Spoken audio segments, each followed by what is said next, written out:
Bapa di dalam sorga, kami sudah memuji Engkau, mengagungkan, mengeluk-elukkan nama-Mu yang kudus dan mulia. Kami kagum akan karya Tuhan di dalam kehidupan kami. Sehingga hari ini kami boleh ada di rumah Tuhan untuk merayakan, memperingati kenaikan Tuhan kami Yesus ke dalam sorga.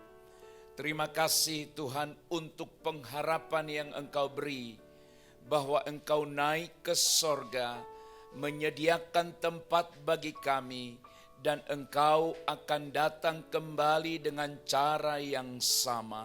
Biarlah mata hati kami tertuju pada Engkau Tuhan, dan kami terus mempersiapkan diri kami dalam menyambut kedatangan-Mu yang kedua kali. Saatnya Tuhan berbicara kepada kami lewat bibir lidah hamba-Mu, supaya kami dapat mengerti dan memahami firman Allah yang akan kami dengarkan bersama-sama. Urapi hamba-Mu yang menyampaikannya, dan juga seluruh umat-Mu yang mendengar, sehingga setiap kami boleh sama-sama mengerti, memahami, dan menjadi pelaku kebenaran firman-Mu. Berfirmanlah Tuhan, kami telah siap mendengarkan-Mu. Dalam nama Yesus kami berdoa. Haleluya. Amin. Salam sejahtera bagi kita sekalian, Bapak Ibu jemaat yang terkasih dalam Kristus. Saya percaya setiap kita hari ini sangat berbahagia, bersukacita, oleh karena kita diberi kesempatan oleh Tuhan untuk memperingati atau merayakan kenaikan Tuhan kita Yesus ke sorga. Hari ini kita tidak sekedar merayakan, tidak sekedar merayakan, tetapi kita mau sungguh-sungguh memahami apa yang harus kita persiapkan di dalam diri kita setelah Kristus naik ke sorga. Maka ada satu janji yang besar, bahwa Dia mencurahkan Roh Kudus-Nya, tetapi juga Dia akan datang kembali. Firman Allah hari ini berjudul Tuhan Yesus yang telah naik akan datang kembali sebagai Raja dan Hakim. Dia yang telah naik akan datang kembali sebagai Raja dan Hakim. Saudara-saudaraku yang terkasih dalam Kristus, dalam Kisah Rasul pasal yang pertama ayat yang ke-11, di sana dinyatakan bahwa ada dua malaikat yang menjelaskan kepada para murid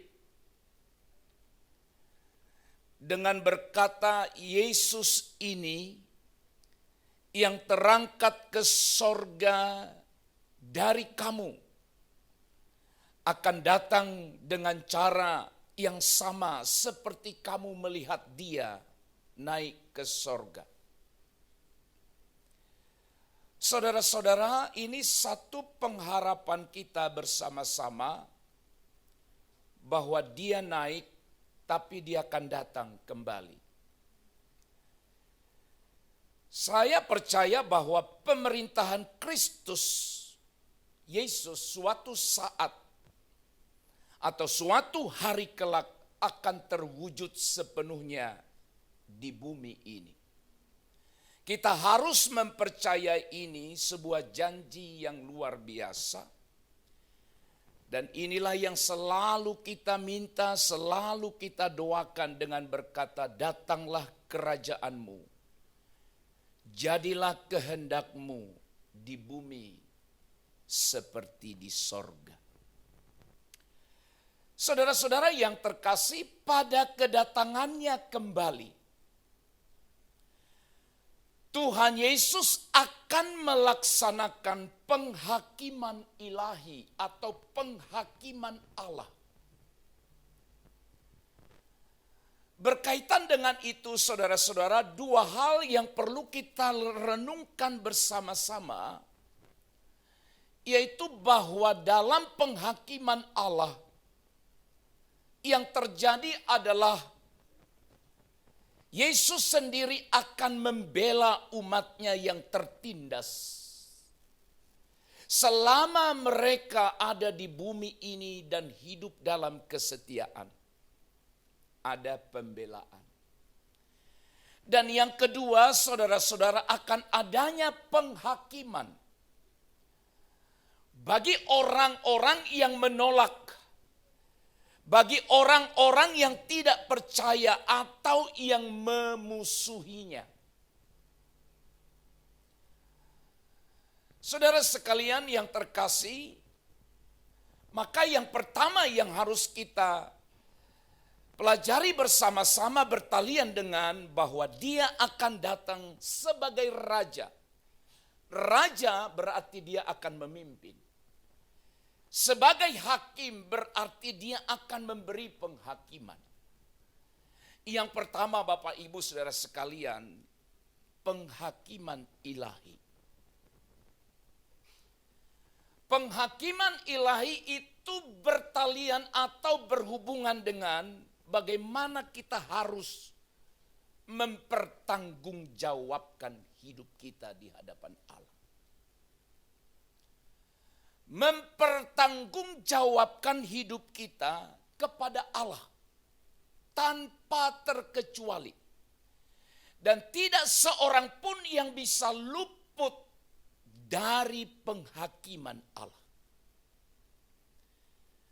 Pada saat kedatangannya kelak, setelah dia naik ke sorga, sesuai dengan firman-Nya tadi bahwa dia akan datang dengan cara yang sama. Tapi ketika dia datang pada kali yang kedua itu, maka dia akan melaksanakan penghakiman ilahi. Di mana setiap manusia harus mempertanggungjawabkan hidupnya. Matius pasal 25 ayat 31 sampai 36, demikian firman Tuhan. Apabila Anak Manusia datang dalam kemuliaannya dan semua malaikat bersama-sama dengan dia, maka ia akan bersemayam di atas tahta kemuliaannya. Lalu semua bangsa akan dikumpulkan di hadapannya. Dan ia akan memisahkan mereka seorang daripada seorang. Sama seperti gembala memisahkan domba dari kambing. Dan ia, Yesus, akan menempatkan domba-domba di sebelah kanannya. Dan kambing di sebelah kirinya. Dan raja itu akan berkata kepada mereka yang di sebelah kanannya, yaitu siapa? Domba. Mari, hai kamu yang diberkati oleh Bapa-Ku, terimalah kerajaan yang telah disediakan bagimu sejak dunia dijadikan. Sebab ketika aku lapar, kamu memberi aku makan. Ketika aku haus, kamu memberi aku minum. Ketika aku seorang asing, kamu memberi aku tumpangan. Ketika aku telanjang, kamu memberi aku pakaian. Ketika aku sakit, kamu melawat aku. Ketika aku di dalam penjara, kamu mengunjungi aku. Amin.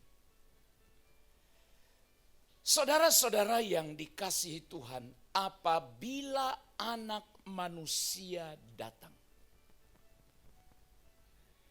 berarti yang akan terjadi pada saat kedatangannya yang kedua kali, akan terjadi penghakiman. Alkitab berkata, semua bangsa akan dikumpulkannya di hadapannya. Dan akan dipisahkan seorang daripada seorang. Bukan kelompok per kelompok bangsa per bangsa, seorang daripada seorang. Yang disebut sama seperti domba dan kambing dipisahkan oleh seorang gembala. Dan saudara-saudara, domba di sebelah kanannya, kambing di sebelah kirinya. Berarti domba-domba itu bisa saja menunjuk kepada orang percaya yang tetap setia. Karena tadi dikatakan di ayat 34, dia berkata kepada mereka yang di sebelah kanannya, yaitu kepada para domba-domba itu atau domba-domba itu. Mari, hai kamu yang diberkati oleh Bapakku, terimalah kerajaan yang telah disediakan bagimu sejak dunia dijadikan. Mempertanggungjawabkan kehidupan kita di hadapan Allah. Satu per satu. Saudara-saudara, kalau pada akhirnya saat kedatangan Kristus akan ada pertanggungan jawab akan hidup kita selama kita ada di dunia ini. Berarti saudara-saudara, hidup ini ternyata sangat berharga. Hidup ini sangat berharga. Kenapa hidup ini sangat berharga? Dengar. Hidup ini berharga oleh karena hidup ini adalah karunia Tuhan. Jangan seorang pun di antara kita merasa bahwa kalau aku bisa hidup sampai hari ini, itu karena kekuatan saya, karena usaha saya. Tidak, Pak. Mari kita insya, sadar. Karunia Tuhan. Kalau hidup ini adalah karunia Tuhan yang berasal dari Allah, maka apa yang berasal dari Allah, dari Tuhan itu pasti baik dan istimewa. Dengar. Tidak pernah Allah mengizinkan seseorang terlahir ke dunia ini tanpa maksud dan tujuan Allah bagi dia. Oke, simak baik-baik. Tidak pernah ada seorang manusia terlahir ke dunia ini tanpa ada maksud Allah bagi orang itu. Pasti ada maksudnya. Kita percaya kalau diberikan hidup sampai hari ini yang berasal dari Allah, berarti hidup ini baik, hidup ini sangat istimewa. Dan kita juga harus menyadari bahwa hanya satu kali kita bisa memiliki hidup. Kebenaran ini hendak mengajarkan kepada kita supaya kita menjaga hidup ini, mempergunakannya. Karena kita tahu bahwa hidup ini berharga karena anugerah, karena kasih karunia Tuhan. Saudara-saudara, terlalu banyak orang menyia-nyiakan hidupnya. Berulang-ulang saya sampaikan dari mimbar ini. Berhentilah untuk hidup yang berfokus pada diri sendiri. Berhentilah menjalani hidup yang berfokus hanya pada kesukaan, kesenangan diri kita sendiri atau pada kesenangan dunia ini. Sebab Allah memberikan kasih karunia-Nya yaitu hidup ini kepada kita bukan untuk dipergunakan dengan tujuan yang seperti itu. Saudara-saudara, orang-orang yang hidup di dunia ini dikategorikan dalam dua kelompok, yaitu domba dan kambing.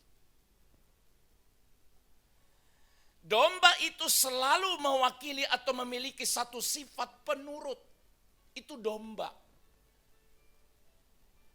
Dia lebih menurut, dia lebih taat kepada orang yang menjaganya. Beda dengan kambing.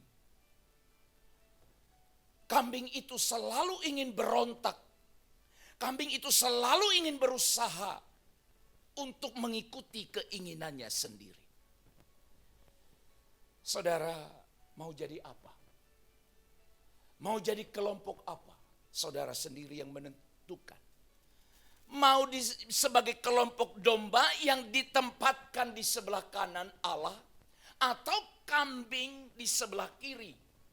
Tetapi yang di sebelah kanan itu yang Alkitab tadi berkata, mari hai kamu yang diberkati oleh Bapakku. Saudara-saudara, hidup ini sangat berharga. Supaya kita menghargai kehidupan ini yang ada sekarang ini, yang kita tidak tahu berapa lama kita hidup di dunia ini. Perlu juga kita memahami yang kedua, ternyata kehidupan ini memiliki konsekuensi kekal. Hidup ini memiliki atau mempunyai konsekuensi kekal. Artinya hidup kita di dunia ini mau baik atau tidak berhenti di dunia ini saja. Sebab kalau berhenti di saat kita mati, tidak ada lagi cerita setelah itu. Kita tidak perlu harus baik-baik. Tidak harus perlu beribadah kepada Tuhan. Tidak harus perlu kenal Allah. Kalau selama kita hidup di dunia ini lalu kita mati. Dan di kematian itulah berakhir segala sesuatu. Alkitab tidak mengajarkan demikian. Setelah seseorang mati secara tubuh. Tapi saat kedatangan Kristus kedua kali akan ada penghakiman ini. Semua orang yang sudah mati, kalau pada saat Kristus datang banyak orang yang sudah mati, dia juga akan bangkit. Yang masih hidup juga akan dihakimi. Apa konsekuensinya, saudara? Apa yang kita lakukan terhadap dan di dalam hidup yang fana ini, hidup selama kita ada di dunia ini, ternyata berkonsekuensi kekal. Artinya ada efeknya, ada dampaknya sampai di kekekalan nanti.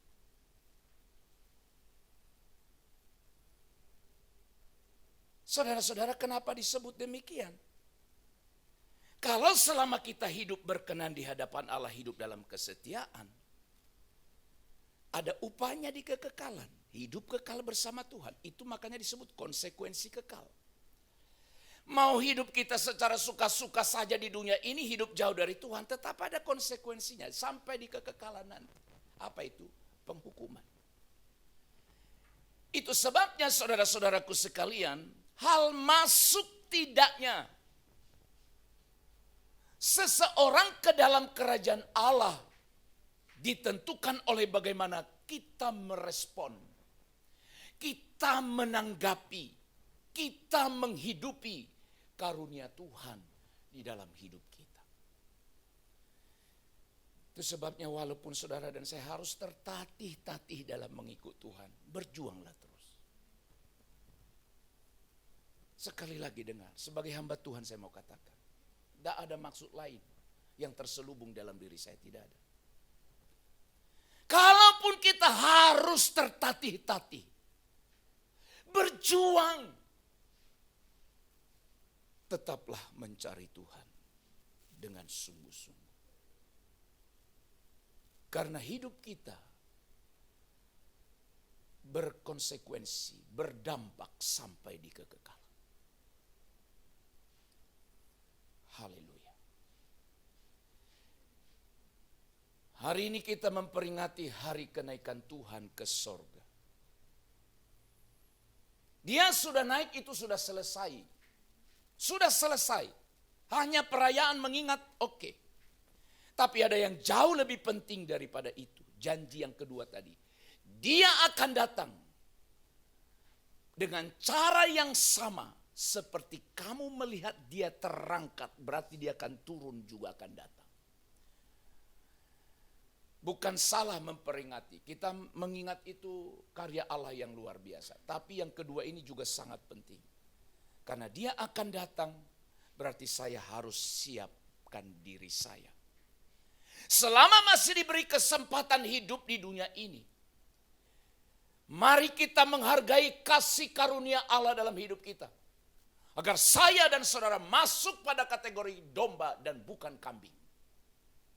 Yang hanya melawan, memberontak, yang hanya mau hidup sesuka hatinya.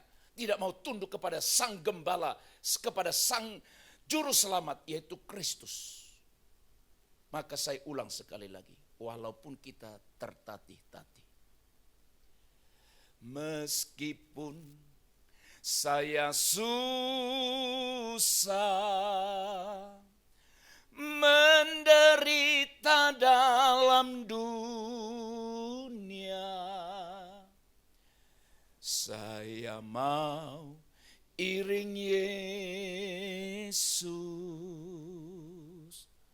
sampai selama-lamanya.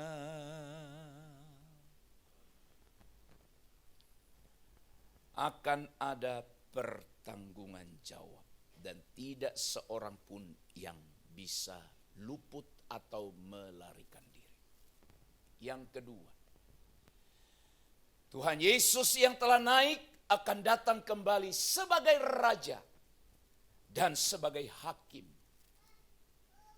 Yang kedua, saudara sekalian,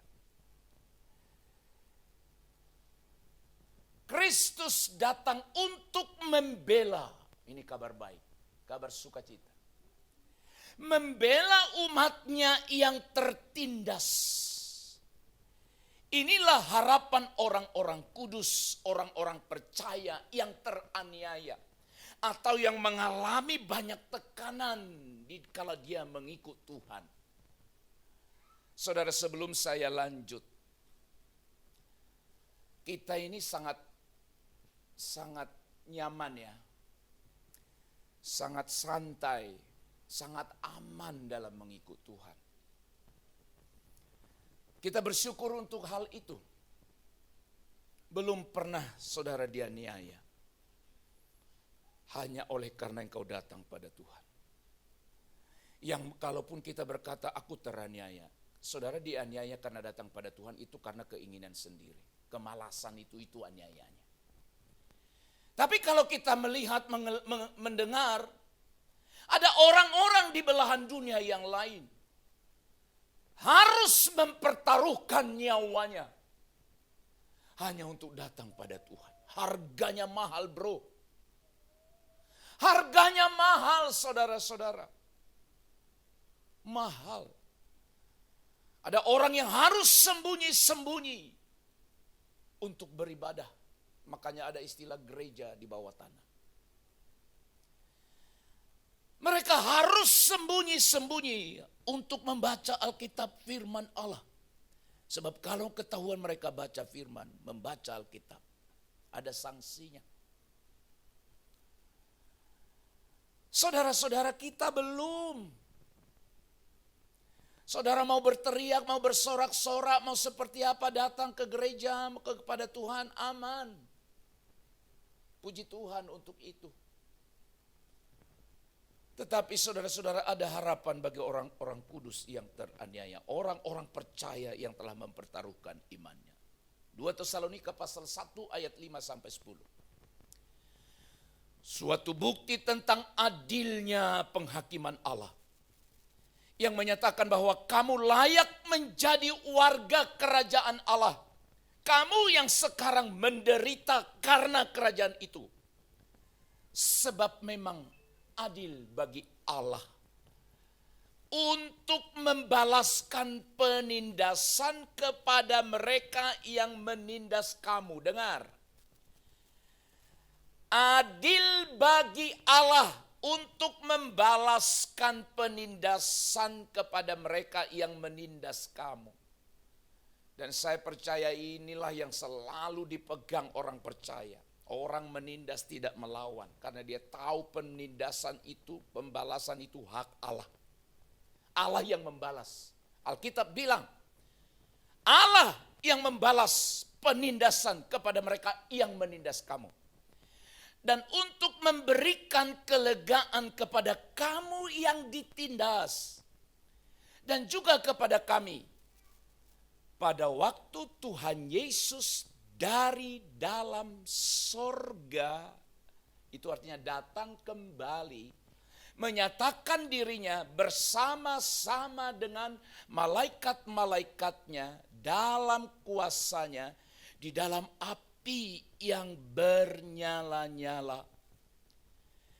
Dan mengadakan pembalasan terhadap mereka yang tidak mau mengenal Allah dan tidak mentaati Injil Yesus Tuhan kita. Oh, saya baca sekali lagi. Mengadakan pembalasan terhadap mereka, terhadap siapa? Yang tidak mau mengenal Allah. 2. Dan tidak mentaati Injil Yesus Tuhan kita. Mereka ini akan menjalani hukuman kebinasaan selama-lamanya. Ini yang disebut konsekuensi kekal.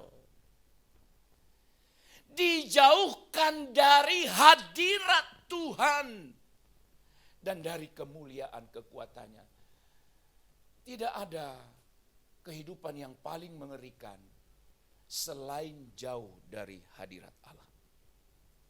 Dengar. Tidak ada kehidupan yang paling menakutkan, mengerikan selain jauh dari hadirat Allah. Saya teringat kepada jeritan Tuhan Yesus ketika dia ada di kayu salib. Eloi, Eloi, lama sabachthani. Bapa, mengapa engkau meninggalkan aku? Saudara, bisa ditinggalkan orang yang kita kasihi. Hanya bisa jadi sedih dan lain sebagainya. Tapi ditinggalkan oleh Sang Pencipta. Sekali lagi. Atau jauh dari hadirat Tuhan. Dan dari kemuliaan kekuatannya. Waduh, tak terbayangkan Pak, ngerinya hidup model seperti ini. Ayat 10 saya baca. Apabila ia datang pada hari itu, untuk dimuliakan di antara orang-orang kudusnya. Dimuliakan di antara orang-orang kudusnya, berarti di antara orang-orang percaya itu. Dan untuk dikagumi oleh semua orang yang percaya. Akhirnya kita akan kagum. Sebab kesaksian yang kami bawa kepadamu telah kami percaya.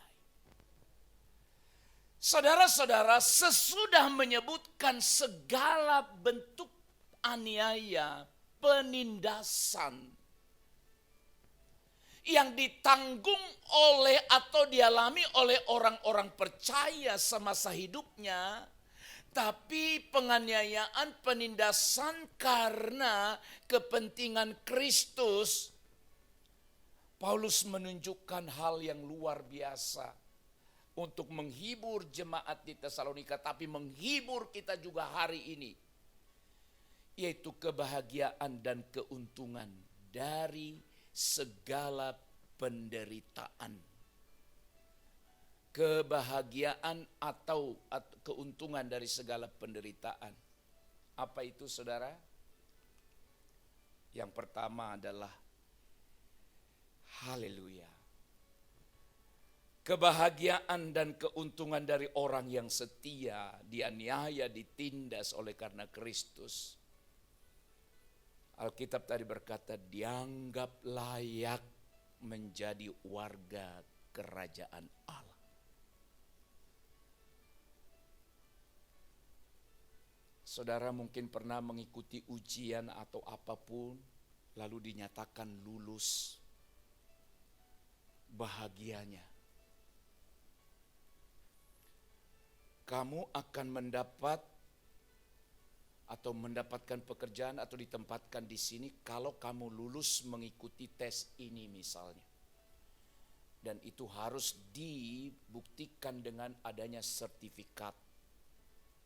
Lalu saudara ikuti ujian seterusnya dan dinyatakan lulus. Saudara pulang sedih, menangis, atau bahagia?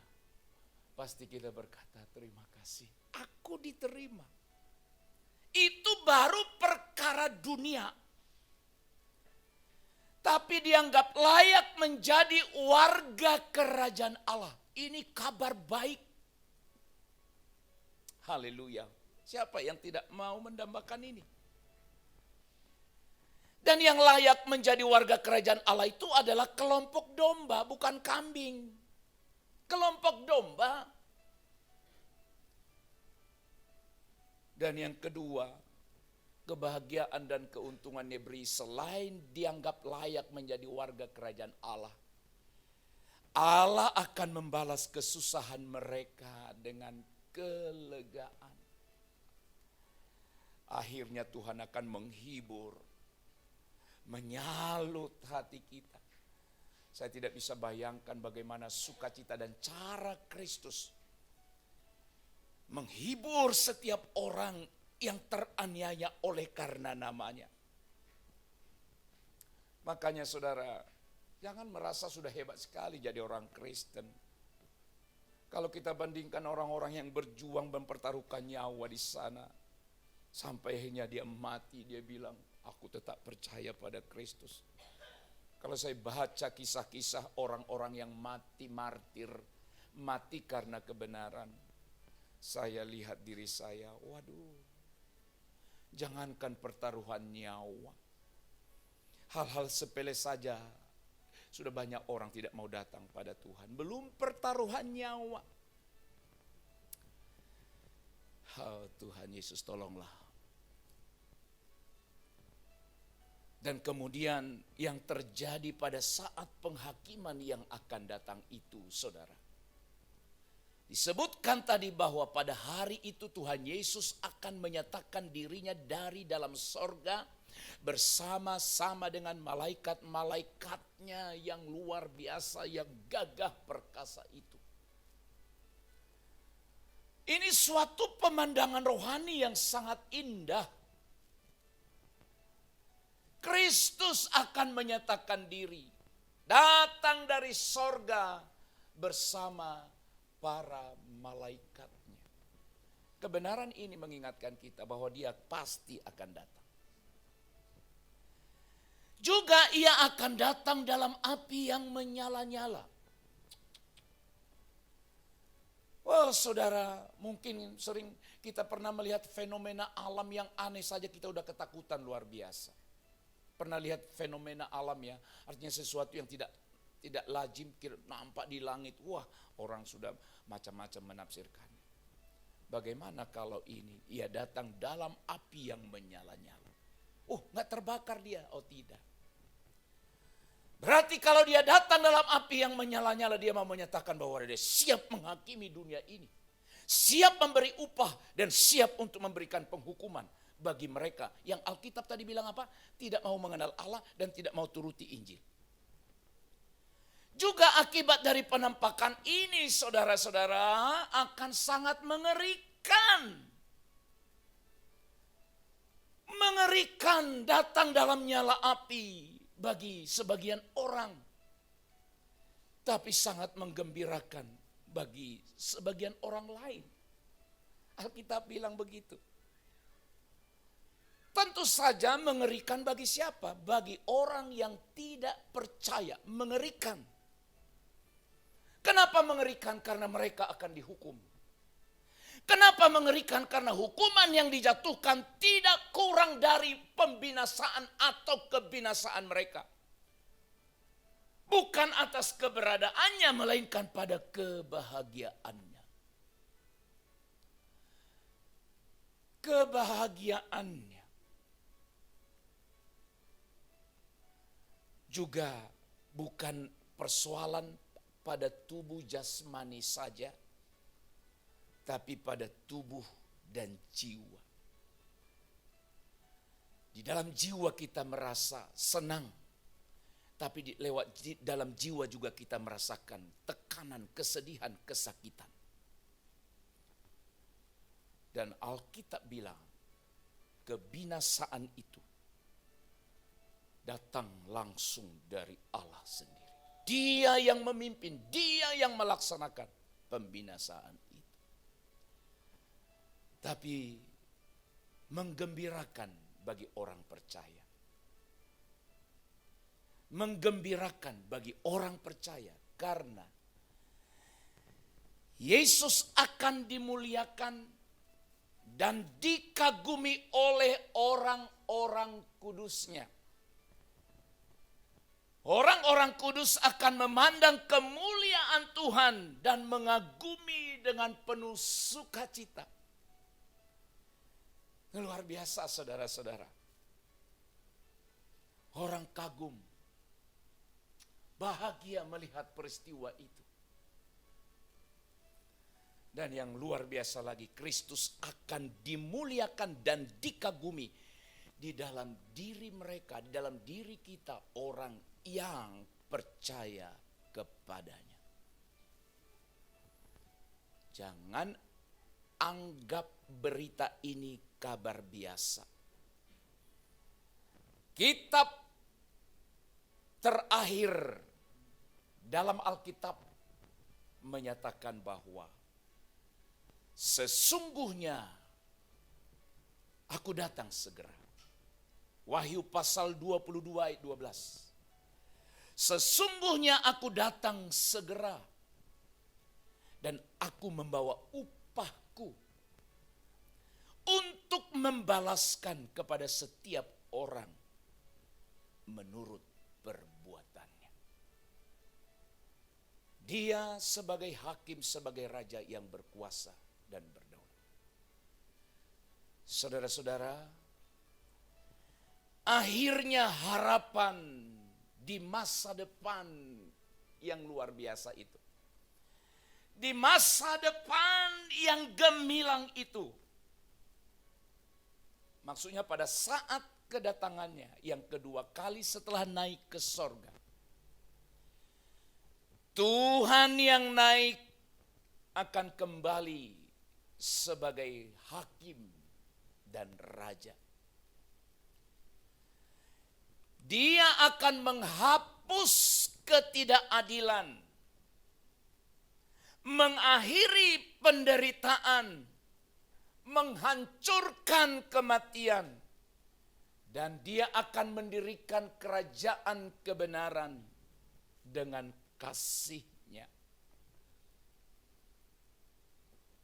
Kabar baik yang perlu dan yang harus kita dambakan dan persiapkan diri kita untuk sampai ke sana adalah yang terbaik dari semuanya.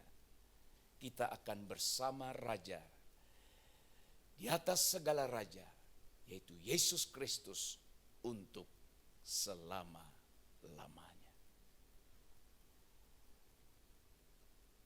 Melalui ibadah peringatan kenaikan Tuhan ke sorga hari ini,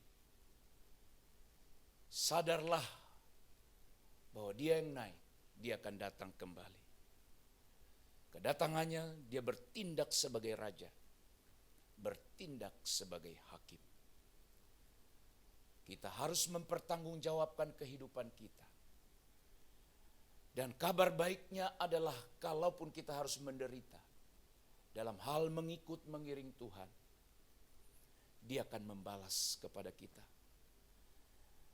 segala pengorbanan, duka oleh karena kebenaran. Allah dalam Kristus akan memberikan penghiburan, akan memberikan damai sejahtera, yaitu kita dianggap layak untuk menjadi warga kerajaan Allah. Dan saudara-saudara, kita akan melihat dan memandang kemuliaan-Nya. Dan Kristus akan dimuliakan di dalam kehidupan kita. Kiranya Tuhan menolong kita dan memberkati kita semua. Amin. Kita tunduk kepala. Terima kasih Tuhan. Hari ini kami diingatkan bahwa Engkau yang telah naik atau telah kembali ke sorga akan datang kelak sebagai raja dan sebagai hakim. Biarlah kebenaran ini membuka mata hati setiap kami, agar kami menata mempersiapkan hidup kami sebaik mungkin. Karena kami akan mempertanggungjawabkan kehidupan kami di hadapan-Mu. Tuhan, tolong kami kalaupun kami harus menderita dalam dunia ini. Suatu saat kelak, Engkau akan memberi upah kepada setiap kami. Kiranya firman ini menguatkan dan meneguhkan kami sekalian. Dalam nama Yesus kami berdoa. Haleluya. Amin.